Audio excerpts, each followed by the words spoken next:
ask the same question of you. What have you seen your organization face right now? What challenges are they facing? And then the individuals and the leaders in your organization, how have you supported them?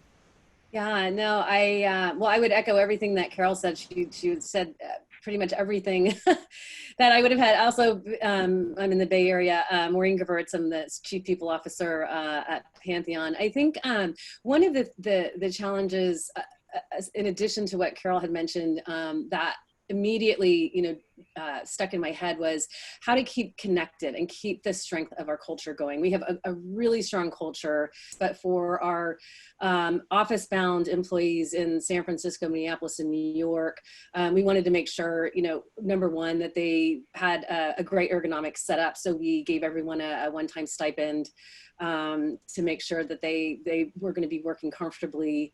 And we also,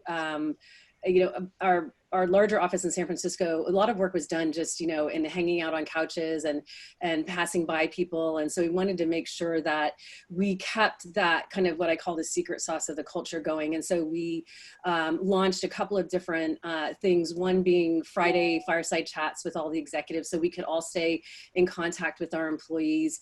We had open, Q&A sessions, as well as business presentations, and making sure that people were communicating. We launched Donut, which is a Slack application, which auto matches people to have half-hour conversations, which has been a big hit because people will be having 30-minute conversations with other employees that they would have never otherwise met.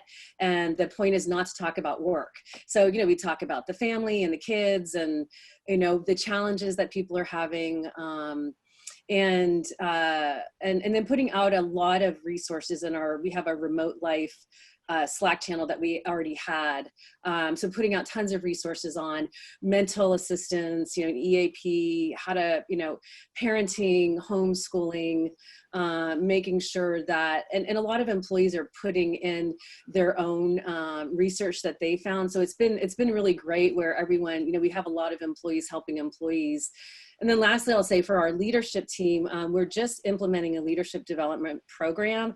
And a couple of the things, the trainings that we pulled forward were how to manage remote teams as well as change management. So really helping people understand how they respond to change, which is super important. And then understanding, how maybe their coworkers are responding to change, or their managers or their spouses. And so it just helps create empathy for people to know that everyone responds differently to change, and just through educating people and giving them tips and tools on how they can help each other, I think has been super helpful for us. That empathy is so critical right now. Understanding which boat we're in, again, it comes down to that. Yeah. And I think it really comes down to empathy. I mean, that's something we've been talking a lot about, not only just for the people we work with, but for our neighbors and, people that are, don't want to have to go to the grocery store, but they do. And, just really, kindness can go very far right now. Mm-hmm.